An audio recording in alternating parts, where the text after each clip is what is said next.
अस्सलाम वालेकुम, very good evening, welcome to sports flow. Pakistan और श्रीलंका के दरमियान T20 सीरीज़ का फर्स्ट मैच रैप अप हो गया with of course a very clinical win from Pakistan, और पाकिस्तान लीड कर रहा है इस सीरीज़ को 1-0 से। सो ऑनेस्टली ये जो जीत थी ये बॉलर्स ने ही प्लेट में दी, बिकॉज पेस भी थी, स्पिन भी थी, हमने वेरिएशंस भी देखी। एंड श्रीलंका की टीम जो है, if you look at the score card, 128 run पर आउट हो गई, दैट्स बेरली 6.4 पर ओवर। एंड पाकिस्तान ने चेस कर लिया 20 बॉल्स पे पहले। मतलब तंबोला की पिच आई डोंट नो अगर टफ थी या नहीं थी, हम अपने एक्सपर्ट से पूछेंगे, लेकिन एब्सोल्युटली पाकिस्तान टफर था। सो येस, पाकिस्तान ने सारे बॉक्सेस आप देखिए टिक कर लिए। न्यू बॉल में सलमान मिर्ज़ा का बर्स्ट, स्ट्रेट अवे प्रेशर भी दिया, क्या एक परमानेंट स्पॉट वो ले सकते हैं, दैट न्यू बॉल करवा सकते हैं फ्यूचर में या नहीं। मिडिल ओवर्स में शादाब खान का इम्पैक्ट था, गेम बेसिकली वहीं प्रैक्टिकली ख़त्म हो गया था, और ऊपर से इब्रार अहमद ने चुपचाप अपना काम कर लिया। सो या टारगेट तो इतना हल्का था कि पावर प्ले के अंदर ही मैच का एक टोन क्लियर हो गया। Sahibzada Farhan once again very impressive, very confident, timing थी, इंटेंट थी, सब कुछ दिख रहा था। हाँ, 2 कैचेस ड्रॉप भी हुए, we will talk about that. And player of match थे शादाब खान, जिनका come back is not always easy, but may be this match was for him. उन्होंने इंटरनेशनल क्रिकेट में अब 0 से स्टार्ट करते हो खुद बोला उन्होंने, तो BBL का एक्सपीरियंस भी उनको मिला, we is performing well there. Now question is कि एस पाकिस्तान ने बॉलिंग मास्टर क्लास दिखाई, हाउ वॉज श्रीलंका बैटिंग, इस पर भी बात करनी है। Again this was too easy for Pakistan, too easy of a win, one no traffic, straight road, no bumps here and there. तो इस पर हम लोग बात करेंगे कि क्या पाकिस्तान के लिए चैलेंजिंग मैच होना चाहिए कि नहीं वर्ल्ड कप से पहले। Yes, Australia is also coming to Pakistan. हमारे एनालिस्ट हमारे साथ हैं, मेरे साथ पाकिस्तान क्रिकेट टीम के former captain mister Rashid Latif भी हैं, और मेरे साथ स्टूडियो में मौजूद है क्रिकेट के Sikandar, mister Sikandar but. Sikandar, good evening, let's start with you first. And कल के मैच की आपकी एनालिसिस क्या है, मतलब शुरू कर देते हैं पहले, तो let's break down the bowling. यार देखो फातिमा, एक तो ये बहुत आसान सा मैच हुआ था, पाकिस्तान ने बहुत कंफर्टेबली जीत लिया बगैर किसी परेशानी के, कुछ नहीं है, बस एक थोड़ी देर के लम्हे के लिए हमारी 3 विकेटें गिरी हैं 12 रन पे इन बिटवीन, जब हम 94 for 1 थे, और फिर 106 पे 4 हुए, उसके बाद चीज़ें सेटल्ड हो गई, ख़त्म हो गया पाकिस्तान ऐसे। मगर मेरा सवाल ये है कि कल भी मैंने आपसे कहा था कि आपने कहा था ये रिहर्सल है, या किस किस्म के कप्तान हैं, किस किस्म की team manager. I am very sorry, मैं थोड़ा सा लोग मुझसे मतलब क्रिकेटर्स सारे जो क्रिकेट के इर्द गिर्द होते हैं, क्रिकेट बोर्ड में हैं, वो सब नाराज़ हो जाते हैं, मगर सच्ची बात है भाई, किस किस्म का ये रिहर्सल है। ना आपने साइम से बॉलिंग की, ना आगा ने खुद बॉलिंग की, ठीक है वो आउट हो रहे हैं, मगर वर्ल्ड कप आने वाला है, तो आपको हर एक को प्रैक्टिस देनी है ना। आप नहीं ना, आपने जैसे फ़हीम को सिर्फ 1 ओवर दिया, जूनियर को वसीम को 2 ओवर दिए, सबसे 4-4 ओवर कराए, दूसरों से स्पिनर से 4-4 नहीं कराने थे आपको। वसीम नवाज़ ने 40 रन खा लिए 4 ओवर में, आप 2-3 ओवर के बाद आप साइम से भी कराते, उसको भी प्रैक्टिस देते। तो ये गेम जो है ना प्रैक्टिस के लिए है, रिहर्सल है फॉर द वर्ल्ड कप। आपको और टीम मैनेजमेंट को, ख़ासतौर पे मैं कोच और कप्तान को कहूँगा कि भैया आपकी क्या स्ट्रैटेजी है। मेरा ये सवाल है, आप पाकिस्तान क्रिकेट बोर्ड के जो एक्सपर्ट्स बैठे हुए हैं, जो क्रिकेटर्स हैं, उनसे पूछें, वर्ल्ड कप की तैयारी है, आप हर एक को थोड़ा थोड़ा दें ताकि आपको प्रैक्टिस मिले, लड़के प्रैक्टिस में रहें। This is my theory. हो सकता है लोगों को ये बात समझ में नहीं कि जीतने हैं बस 4 ओवर में ख़त्म करके पैक कर दें, नो, आपने रिहर्सल करनी है तो फिर रिहर्सल प्रॉपर होती है, इसमें हर चीज़ होती है। हाँ, जब वर्ल्ड कप के मैचेस शुरू हो जाएंगे तो फिर आप बहुत सीरियस खेलें, स्ट्रेट खेलें, मगर इसके अंदर हमें रिहर्सल करनी चाहिए। समझ किस मर्ज की दवा है, 2 या 3 उसके टूर हो चुके हैं, एक मैच नहीं आपने खिलाया, एक मैच नहीं खिलाया भाई, उसको भी खिला के देख लो। आपके मिडिल ऑर्डर में फ़कर फेल हो ही जा रहे हैं, रन्स वो करे नहीं रहे, आप समझ को खिला के देख लें वो किस मर्ज की दवाएं। और फिर जहाँ तक उस्मान तारिक का सवाल है, आई डोंट थिंक सो कि उसको अब मौका मिलेगा वर्ल्ड कप में। आई मीन ठीक है, वो सलमान अली आगा भी कर रहे थे अबाउट टॉस एंड ड्यू, वो वाली कॉन्वर्सेशन थोड़े से आगे जाके करेंगे, बट हर कोई कम बैक की बात करना चाह रहा है। राशिद भाई, हम लोग हमेशा कहते हैं कि you have to read the conditions, understand the conditions, and I think शायद आपने वही किया, एंड आई थिंक परफेक्टली, बिल्कुल परफेक्ट उन्होंने रीड किया। तो उनका बेसिकली एक रियल कम बैक मोमेंट था ये match, safe to say that. जी बिल्कुल, उनके काफ़ी कमबैक हो चुके हैं और एक और कमबैक हुआ है और नहीं काफ़ी कमबैक हुआ है इंजरी की वजह से। ये इम्पोर्टेंट इनका कमबैक इस वजह से था कि इंजरी थी, और shoulder injury right arm leg spinner के हो तो उसकी गुगली में इफेक्ट होता है बहुत ज़्यादा, लेकिन इन्होंने कल की स्लो गुगली की है। और अभी इनिशियल मैचेस हैं, अभी हम और आगे मैचेस देखेंगे, 3 मैचेस पूरे ये खेलते हैं उसके बाद हम इनकी परफॉर्मेंस को असिस्ट कर सकते हैं कि इनकी पेस कितनी है। कल 80-79 पे बॉलिंग कर रहे थे, पिच हेल्प कर रही थी, कवर्ड थी 2 दिन से, थोड़ा बहुत हेल्प किया जिसकी वजह से हमारे स्पिनर ने और पेसर ने भी आउट किया। इनको थोड़ा सा एडवांटेज दिया गया, बिल्कुल देना भी चाहिए, ये कमबैक है। साइम अय्यूब से बॉलिंग नहीं करवाई, अगर इनकी जगह वो करते तो 3 से 4 विकेट वो ले सकते थे, जो कि कंडीशन पिच की नजर आ रही थी। उन्होंने बॉलिंग नहीं की, और इनको जो ओवर दिए गए वो नवाज करते हैं अमूमन, तो नवाज की जगह इन्होंने इनिशिएट लिया और वहां पे 3 ओवर किए, फिर 14वां ओवर शायद आके किया है।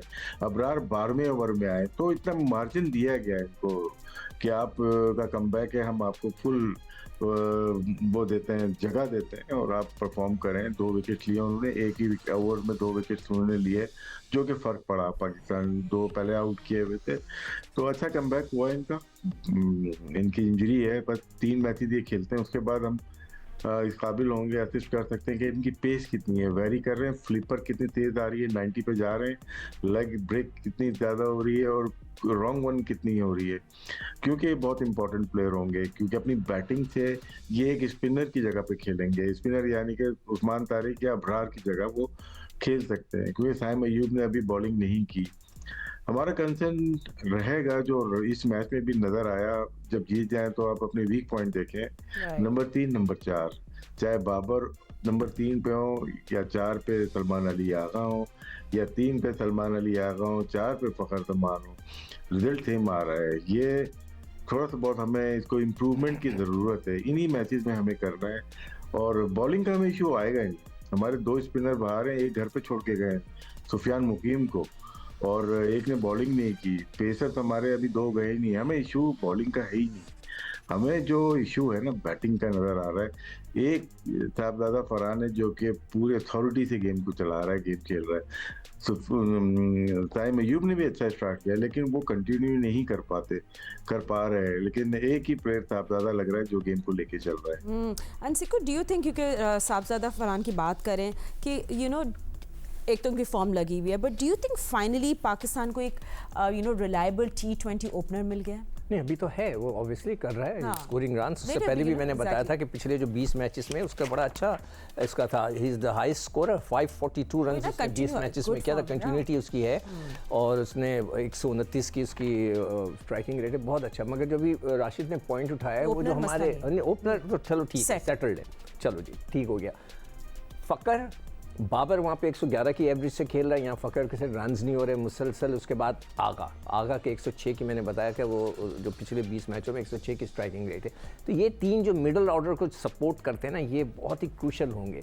अब देखना ये कि इसीलिए मैं सोच रहा था कि आप बाबर को रखते हैं, उसको कहते हैं यहाँ खेलो, अपना फ्लो के साथ खेलो। वो वहाँ उनकी पिचेस पे खेल रहा है, ठीक है, उसको जिस कंडीशन पे उसने 250 की वो बहुत सिंपल थी, उसके लिए सूटेबल थी। क्या यहाँ पर उसको प्रैक्टिस मिलनी चाहिए थी मेरे ख्याल से, ताकि हमारी ये बैटिंग ऑर्डर का मिडल, हमें फ़कर का सोचना है, हमें क्या करना है। देखिए हमारे पास 6 बैट्समैन तो हो गए, फरहान है, साइम है, आगा है और फ़कर है, और उसके बाद बाबर, ये 5 हो गए। विकेट कीपर 6 तो ये हो गए। फिर 3 ऑलराउंडर आ जाएंगे, शादाब, मोहम्मद नवाज़ और फ़हीम। 6 और 3 9, अब 2 रह गए।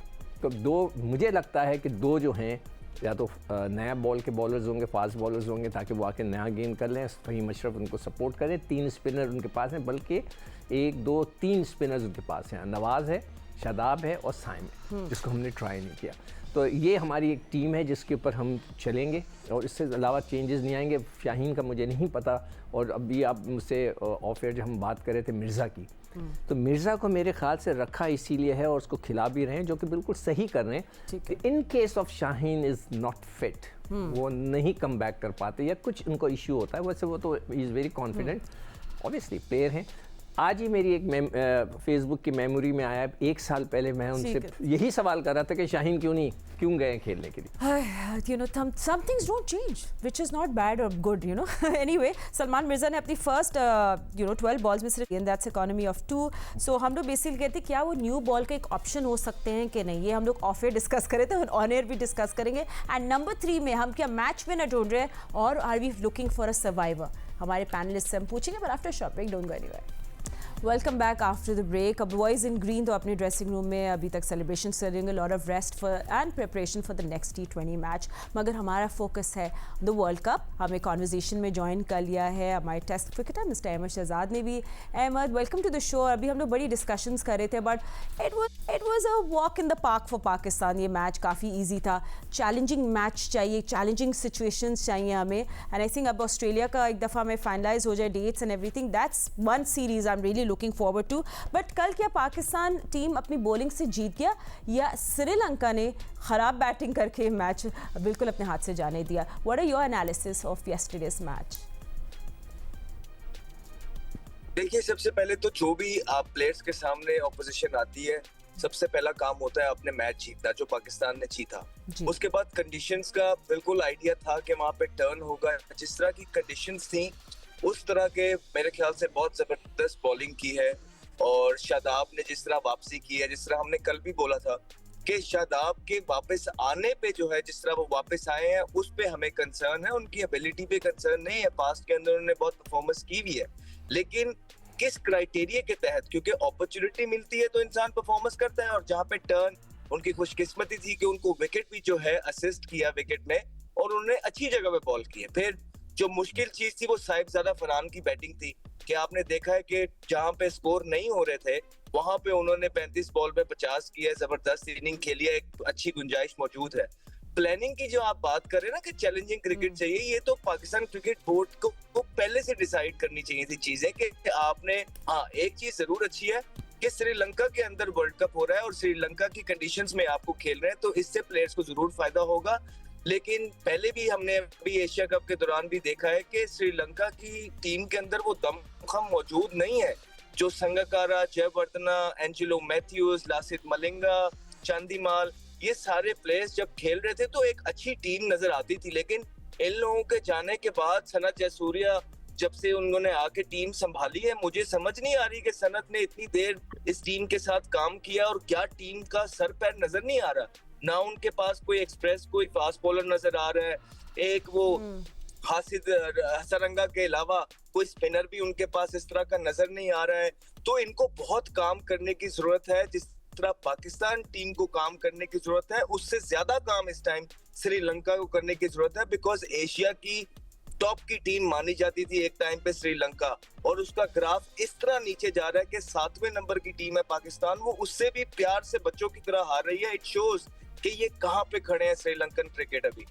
Absolutely, and I think मतलब I feel sad saying that कि उन लोगों को इंटेंट का इशू था या वो भी पिच रीड नहीं कर पाए in their own conditions. पर राशिद भाई, अब श्रीलंका की कंडीशंस, एबिलिटी का इशू है. Absolutely, yeah. Absolutely, Ahmed, I can't agree more. Spin heavy conditions and Sri Lanka. Rashid भाई, अभी आप बात कर रहे थे about batters and मैं अहमद से और सिक्कू से भी आगे जाके बात करूंगी. थोड़ा सा मैं ब्रेक डाउन करके देख रही थी कि हमारा आइडियल टॉप 5 क्या होगा in these conditions. I mean हमें टॉप 2 का तो पता है, अब नंबर 3 की भी आप बात करें, नंबर 4 में भी जो आएंगे उनकी भी एक इंटेंशन होनी चाहिए. वो इंटेंट के साथ आएंगे तो नंबर 3 और वो उनका कॉम्बो बनेगा. तो ये हमें टॉप 5 कॉम्बो आइडियली क्या होना चाहिए? नहीं, जो खिला रहे हैं ट्राई सीरीज में खिलाया तो वही होगा. बस शादाब नंबर 6 पे आ जाएंगे, बाकी 6 या 7 पे आ जाएंगे, बाकी वही होगा. मुझे लगता है कि ये बाबर को मिस नहीं करेंगे और ना ही ये सलमान अली आगा को मिस करना चाहते हैं. ये दोनों आगे पीछे बैटिंग करेंगे, यही कंसर्न रहेगा हमारा, यही वरी साइन है हमारा. और अगर तो वहाँ 125 के मैचेस इस तरह के होंगे तो फिर कोई इशू नहीं है. लेकिन पहले बैटिंग करते हुए नॉकआउट में या बड़े मैचेस में, वर्ल्ड कप में, वहाँ थोड़ा बहुत हमें ये प्रॉब्लम आ सकता है. लेकिन हमारी तैयारी यही है, यही प्रिपरेशन है हमारी और इसी माइंडसेट से हम जा रहे हैं. तो कुछ हो नहीं सकता अभी, वरना 1 साल पहले अगर कुछ प्लेयर्स को ट्राई कर लिया होता जो हमने किए थे, वो कामयाब नहीं हो सके. जैसे मां सदाकत अभी चल रहे थे, उनको हमने ट्राई सीरीज में नहीं आजमाया. अभी समीर आए हैं लेकिन उनका भी वर्ल्ड कप खेलने गए हुए. कुछ प्लेयर थे लेकिन हमने ट्राई नहीं किया. हमारा इशू 2 साल से स्ट्राइक रेट का है, हमारा इशू बॉलिंग का नहीं लग रहा मुझे. कम से कम सब कॉन्टिनेंट जो ये पिचेज हैं, कोलंबो की हो गई या पिंडी की थी या लाहौर की या इंडिया की कोई पिच हो, वहाँ हमें इतना इशू होना नहीं चाहिए. हाँ, दुबई में हो जाता है और कभी कभार होता है, लेकिन नंबर 3, नंबर 4, नंबर 5 तक हमारे पास बैटिंग तो सही है, लेकिन कभी वो परफॉर्म करते हैं, कभी नहीं करते। साहबजादा फरहान एक वो प्लेयर हैं जो कि हर दूसरे तीसरे मैच में रन कर रहे हैं और अच्छी स्ट्राइक रेट से कर रहे हैं। और बाकी साइम अय्यूब खेलते स्टार्ट अच्छा होता है लेकिन लंबी इनिंग्स नहीं खेल पा रहे। उसके बाद आप मुझे बता देंगे कौन सा प्लेयर है जो कि मैच विनर है। फिर हम उस्मान के ऊपर आ जाते हैं 5-6 नंबर पे, शादाब पे आ जाते हैं, फिर हम नवाज पे आ जाते हैं, फिर फहीम अशरफ पे आ जाते हैं। तो हमारे डेप्थ बैटिंग खिलाने का मकसद माइक हैसन का यही है कि उसको भी पता है कि हमारी बैटिंग लाइनअप वीक है, इसीलिए बॉलिंग इतनी खिला देते हैं। ये बॉलर बैट्समैन को भी बॉलर बना दिया कि वो बॉलिंग करे ना करे, हमें इशू नहीं होता। कल साइम में ये जो पहले उसमें सेगमेंट में ये बोला है, साइम अय्यूब पहले बॉलिंग करता है, वो 3 से 4 विकेट आराम से लेता। जो वो जितनी विकेटें ले रहा है 23-24 विकेट 2025 में लिए। हमें कंसर्न, आपका जो सवाल है वो बिल्कुल वैलिड है कि हमारी बैटिंग 1 to 5 क्या होगी, स्पेशली 3-4, इस पे हमें इस सोल्यूशन को हमें हल करना चाहिए। बट ऑब्वियसली हमारी मेंटालिटी ऐसी तो नहीं है कि हम नंबर 3 पे कोई रिस्क लेंगे, तो नथिंग न्यू देयर राशिद भाई। बट क्या उस्मान खान को वर्ल्ड कप में ट्रस्ट मिलेगा, या आपको लगता है कुछ शायद पैनिक चेंजेस हो जाए, क्योंकि हम पहले देख चुके हैं? नहीं, खिला तो रहे हैं। कल कीपिंग रीजनेबल अच्छी की है, क्योंकि हम देखते हैं कि फर्स्ट क्लास या टेस्ट का कीपर होता है उसकी कलेक्शन ही अलग होती है। वो कब T20 में कीपिंग करते हैं और क्लैप्सेस नहीं हुए, उनसे कैचेस अच्छे, रॉन्ग वन पे भी पकड़ा, फिर लेफ्ट हैंडर का भी सही है, थोड़ा सा एक ग्रेड को अप कर देते हैं उनके। लेकिन हमें वक्त पे उनकी बैटिंग चाहिए होगी, कीपिंग के साथ हमें बैटिंग चाहिए होगी। वो नंबर 5 के प्लेयर हैं ही नहीं या 6 के प्लेयर हैं ही नहीं। वो कर देंगे तो हम वाह करेंगे, लेकिन जो मैंने उनको देखा अच्छी पिचेस के ऊपर, मुल्तान सुल्तान से खेलते हुए देखा, 2 सेंचुरीज देखी या टॉप ऑर्डर ऊपर ओपन करते हुए, तो बहुत कुल्हाड़ा बैट्समैन जो होता है ना सीमेंट वाले, उस टाइप के वो प्लेयर है। लेकिन अभी मजबूरी है। तो उस्मान खान बहुत हाई एवरेज वाले प्लेयर नहीं है, वो स्ट्राइक रेट वाले नहीं है। हाँ, PSL में देखेंगे उनकी परफॉर्मेंसेस बहुत अच्छी हैं, लेकिन इंटरनेशनल में अभी तक जैसा हम चाह रहे हैं वैसा वो परफॉर्म कर नहीं पाए। उनकी एबिलिटी पे डाउट नहीं है, लेकिन उनको परफॉर्म करना पड़ेगा। Chiko, do you want to add something to this? हम लोग भी टॉप 5 आप 5 प्लेयरों की बात कर रहे हो जी। सब मजे की बात ये कि अभी मैं यही देख रहा था, आज भी मुझे लगता है कि बाबर को 50 कर देगा, इसलिए कि जो मेलबर्न की टीम है वो 128 पे आउट हो गई है। तो अब ये जो इनकी टीम है सिडनी की, वो चेस करेंगे तो 128 वो रन होंगे, जिसमें बाबर वही आराम से खेलता रहेगा, दूसरी तरफ से रन हो जाएंगे। बाबर वहाँ पर ओपन कर रहे हैं, नया बॉल भी देख रहे हैं, मतलब पहला बॉल भी खेल रहे हैं और नंबर 2 भी जा रहे हैं वो ओपन कर रहे हैं। यहाँ पे वो 1 डाउन है। तो 5 जो हमने बताया ना आपको, तो वो तो फिक्स हो गए, फ़कर हो गए, उसके बाद जो है आगा हो गए, ये 5 लड़के। तो 6ठे पे आएगा उस्मान, वो जो भी विकेट कीपर, नहीं विकेट कीपर जो भी होगा। हाँ, फिर उसको अगर नीचे करते चले जाएं, शादाब को ऊपर कर दें, वो अलग चीज़ है। अगर सिचुएशन ऐसी हुई तो हो सकता है नवाज को भी ऊपर कर सकते हैं आप, वो लोग लड़के वो तेज़ खेलने वाले। तो ये हमारे पास एक सिचुएशन है। तो क्या हम कोई, जो मेरा ये आइडिया था इन मैचेस के अंदर जो पीछे हुए हैं कि भाई आप समत को जो साथ लेके कैरी कर रहे हैं, खिला नहीं रहे, इनमें से किसी को खिलाकर फ़कर की जगह देख तो लेते। आप लेके तो उसको आ गए हैं, उसने 3 या 4 फर्स्ट क्लास मैचेस खेले हैं, उससे ज़्यादा नहीं खेले हुए, मगर आप उसको लेकर तो आ गए। तो भाई आप, मैंने निकाल के यहाँ रखा हुआ है कि उसने जो मैचेस खेले हुए हैं समत साहब ने, वो भी कहाँ से आए मुझे नहीं पता, मगर ये कि समत का भी जो है 14 मैच खेला हुआ है फर्स्ट क्लास की, जिसमें सिर्फ 300 रन है। So you're saying कि अभी इस वाली सीरीज में फखर को बिठा दे, you know exactly that he's part of your बिठा सकते थे, आप अब तो समत को ट्राई कर, किसी को ट्राई करते ताकि एक नया बच्चा तो बीच में आता है, हम उसको देख तो लेते कि क्यों है वो टीम में। वो रिहर्सल में तो यही करना चाहिए ना वैसे तो। पर एनीवे हम लोग क्विक ब्रेक ले लेते हैं। Gentlemen don't go anywhere. Ahmed, हम आपसे जरूर आके पूछेंगे about what Sikandar is saying about trying new batters, Zaman may be, but after short break. Welcome back after the break. Ahmed, अभी भी हम लोग बात कर रहे हैं अबाउट टॉप 5 बैटर्स, हमारे कॉम्बो क्या होना चाहिए, all of that. But Sikandar का भी आइडिया था कि why, because we know Fakhar and we know एक वी नो किस तरह के बैटर हैं, we know everything about him, but why not कि इस सीरीज़ में हम लोग जो स्क्वाड में जैसे अब्दुल समद है उनको हम ट्राई कर लेते हैं instead of him, just as an option, just as a backup, कुछ थोड़ा डिफरेंट कर लेते हैं। दैट्स तो what is your take on that? मुझे तो ये परेशानी है कि वर्ल्ड कप में आप किस प्लेइंग 11 के साथ जाना चाह रहे हैं। मुझे तो ये समझ नहीं आ रही है, क्योंकि आप ओपनर आपके साइम अय्यूब और साहिबजादा फरहान हो गए, उसके बाद तीसरे नंबर पे आपके, अगर आप बाकी सारे कह रहे हैं कि बाबर आएंगे तो बाबर अगर आ गए, तो चौथे पे आ गए सलमान अली आगा, 5वें पे आप फखर को खिलाएंगे, मतलब आपने फखर जमान को कहाँ खिलाना है? आपने ओपनर उनको खिलाया, आपने वन डाउन उनको खिलाया, आपने चौथे पे उनको खिलाया, अब आप 5वें पे उनको खिला रहे हैं। क्या प्लेयर्स खत्म हो गए हैं पाकिस्तान के अंदर? क्या कोई इस तरह का प्लेयर नहीं है जो 5वें नंबर पे आके खेल सके, 6वें नंबर पे आके खेल सके? और आपने कितने स्पिनर खिलाने हैं? आपके पास तो बॉलर्स ही बॉलर्स हो गए। मयूब आपका बॉलिंग कर लेता है, नवाज आपका बॉलिंग कर लेता है, सलमान अली आगा आपका बॉलिंग कर लेता है, इब्रार आपका बॉलर है जी। तो आपने कितने स्पिनर्स खिलाने हैं? देखिए, यही वो सारी चीजें थी जो पहले भी वर्ल्ड कप से पहले हम लोग बोलते रहे कि ये गलत हो रहा है, वो गलत हो रहा है, और उसके बाद रिजल्ट्स आपके सामने थे। इस दफा फिर जो पाकिस्तान की प्लेइंग 11 के मसले आने हैं वो हमारे सामने हैं, और हमें किसी को, मतलब हमें छोड़े, प्लेयर्स को खुद नहीं पता होना कि किसने खेलना है और कौन से नंबर पे खेलना है। तो यही सबसे बड़ा कंसर्न है, जो हमें लगता था कि माइक हेसन और ये सिलेक्शन कमेटी जो है अपनी गलतियों से सीख के इस दफा एटलीस्ट जो है प्रॉपर तरीके से जाएगी, लोगों को पता होगा कि कौन किस नंबर पे खेल रहा है, क्लैरिटी होगी दिमाग के अंदर प्लेयर्स के पास। लेकिन अभी तक हमें भी नहीं समझ आ रही है, जो प्लेयर्स से हमारी बात होती है उनको भी समझ नहीं आ रही है। मेरा ख्याल है कि माइक हेसन को खुद भी समझ नहीं आ रही है।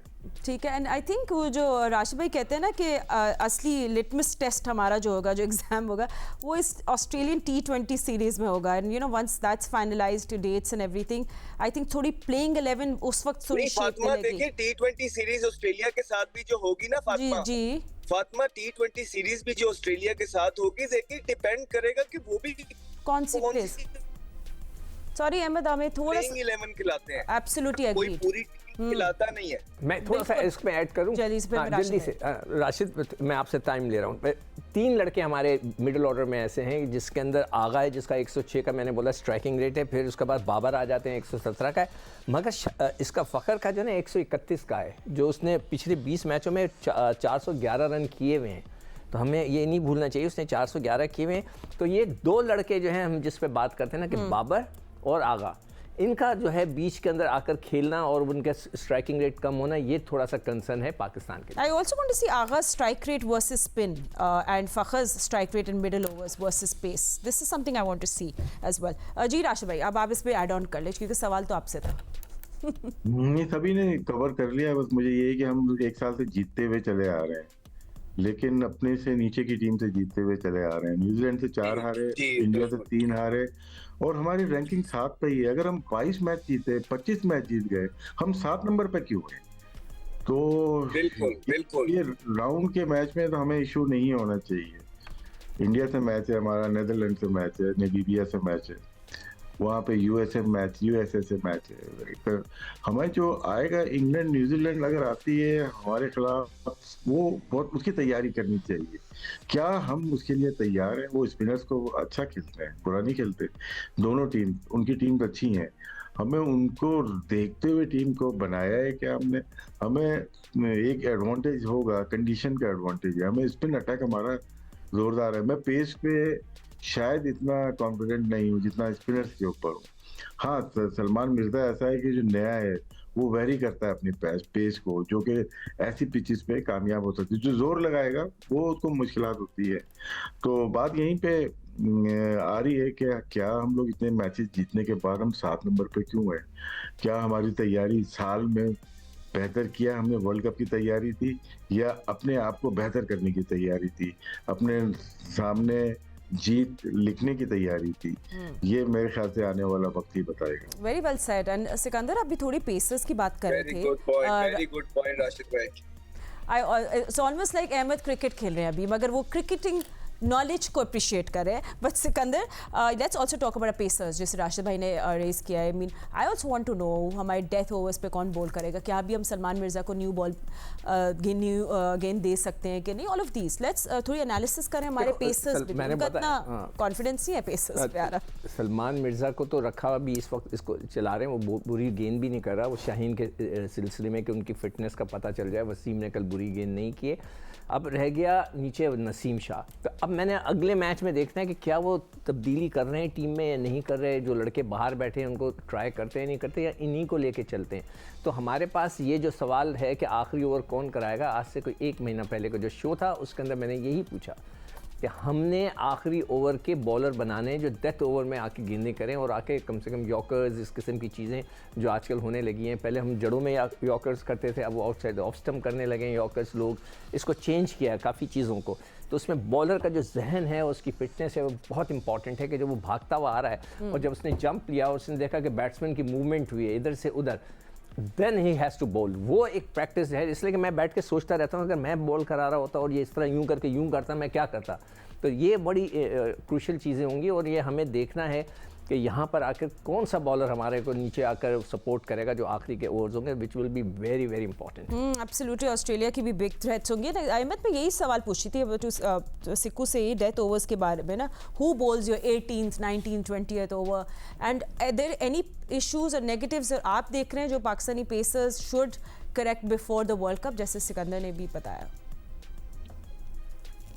देखिए, फॉर्म, आपके पास कोई एक्सप्रेस बॉलर नहीं है, आपके पास सिवाय हारिस रऊफ के कोई एक्सप्रेस बॉलर नहीं है। और अनफॉर्चुनेटली हारिस रऊफ को जितने भी चांसेस आपने दिए हैं क्रंच मैचेस में उन्होंने चोक किया है, जिसकी वजह से वो टीम से एक हुए हैं। वो बाकी जगहों पे जाके अच्छा परफॉर्म करते हैं, लेकिन जैसे ही क्रंच मोमेंट्स, प्रेशर मोमेंट्स आते हैं, उनको समझ नहीं आती कि किस तरह हैंडल, एक्सिक्यूशन में मसला आता है। उसके बाद शाहीन की फॉर्म कंसर्न है। आप उठा के देखिए उनके नंबर्स, किन ऑपोजिशंस के अगेंस्ट वो खेल रहे हैं, और फिर भी उनके नंबर्स आप उठा के देखेंगे किस तरह के वो इस तरह के बॉलर नहीं थे। शाहीन जब आए थे, जब उनका नाम हुआ था, जब वो ईगल बने थे, वो बड़े बड़े प्लेयर्स, बड़ी बड़ी टीम का डिफेंस को ब्रेक करते थे।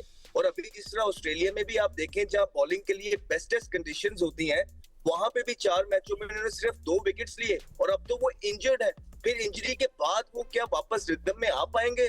तो कौन करेगा नया बॉल? आप डेथ की तो बात कर रही हैं, मुझे नया बॉल भी बताएं कि क्या इनएक्सपीरियंस सलमान मिर्जा के साथ हम जाएंगे, या शाहीन वापस आएगा, क्या हारिस रऊफ वापस आएगा, या कहीं नसीम शाह जिसको आपने परफॉर्मेंस की वजह से ड्रॉप कर दिया वो वापस आएगा? सो ये बहुत सारे इफ्स एंड बट्स हैं जिसका सिलेक्शन कमेटी से जवाब लेना बनता है। वो आके क्लैरिटी दें अवाम को, हमें, कि ये these are the combinations we are thinking of, या माइक हैसन और कप्तान, क्योंकि सलमान अली आगा के तो बयान पड़े में कि अगर हम हसन नवाज को प्लेयर ना बना सके तो मेरा फायदा नहीं है कप्तानी का, मैं अगर यंगस्टर्स को ना बना सका तो मेरा फायदा नहीं है। तो अब तो फिर आके वो सारे ही वही सीनियर प्लेयर्स, और वो भी वो जो बिग बैश में खेल रहे हैं, जमीन और आसमान का कंडीशंस का फर्क आएगा। सो ये प्लानिंग जो आखिरी 6 महीने में हुई है, राशिद भाई को मैं सेकंड करूंगा। आई थिंक बहुत उम्दा पॉइंट उन्होंने उठाया है कि यार मैचेस तो हम जीत रहे हैं, लेकिन हम 7वें नंबर पे ही खड़े हैं। वो इसलिए क्योंकि इतना प्रेशर आ गया था। अब अपने से भी नीचे टीम जो रैंकिंग वाली टीम है उनके साथ खेल के सिर्फ आगे जीत विन लगवाई जा रहे हैं, लेकिन इम्प्रूवमेंट, प्लानिंग, विजन, ये चीज हमें दिखाई नहीं दे रही है अभी तक। I'm sorry। बिल्कुल यही कंडीशंस होंगे राशिद भाई। एंड कल पाकिस्तान का दूसरा T20 मैच है। सिक्कू फील्ड्स के कुछ 1-2 चेंजेस कर लें, या आपको लगता है कि प्लेइंग 11 में हम कुछ देखेंगे कल डिफरेंट? देखिए, डेथ ओवर की अभी आप बात कर रहे थे, कल के मैच पे आता हूँ मैं। उसमें अगर मैं लास्ट 3 सीजन देखता हूँ PSL के, उसमें अब्बास आफरीदी अपने ओवर लेट शुरू करता था, एक आधा ओवर बीच में करके 12वां 14वां 16वां या 14वां 16वां 18वां ओवर मुल्तान सुल्तान और आखिर में कराची किंग से बहुत विकेट्स लिए हैं उन्होंने। मेरे ख्याल से 40 से 50 विकेट उनकी होंगी, जो कि डेथ ओवर में 30 तो होंगी उनकी।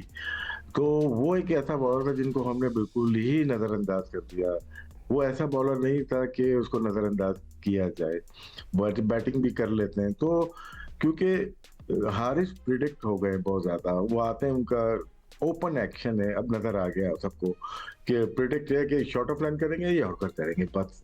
उनके पास अच्छा बाउंसर नहीं है। अगर आप उसकी लाइफ के बाउंसर निकालेंगे ना, सर के ऊपर से जाने वाले, वो हार्डली 2% नज़र आएंगे आपको।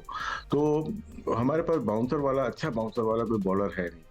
तो अगर बाउंसर नहीं है तो वेरिएशन चाहिए होती है। वेरिएशन जो सलमान मिर्जा सक्सेसफुल हो रहे हैं ना, उस वेरिएशन उसकी है। या अब्बास आफरीदी था, अब उनको आउट ही कर दिया, टीम में वो सीन पे ही नहीं है ना, मंजर पे ही नहीं है, तो वो तो मुश्किल हो जाएगा। कल के मैच के मेरे ख्याल से उस्मान तारिक को भी आजमाना चाहिए, और साइम अयूब से ही बॉलिंग कराएं, क्योंकि ये 2 मैचेस रह गए। अगर बारिश नहीं होती तो सबको स्पिनर्स को ट्राई करें और अपना कॉम्बिनेशन रेडी कर लें कि नेक्स्ट जो सीरीज है ऑस्ट्रेलिया के खिलाफ, उसमें कौन से स्पिनर खेलेंगे। ठीक है gentlemen, thank you so much for talking to us today, और अच्छी हमारी बड़ी ज़बरदस्त कॉन्वर्सेशन होगी। बट कल दोबारा आपको मिलेंगे स्पोर्ट्स फ्लोर पे, जब पाकिस्तान और श्रीलंका के दरमियान सेकंड T20 मैच होगा। अभी इतना ही वक्त है। अल्लाह हाफिज़।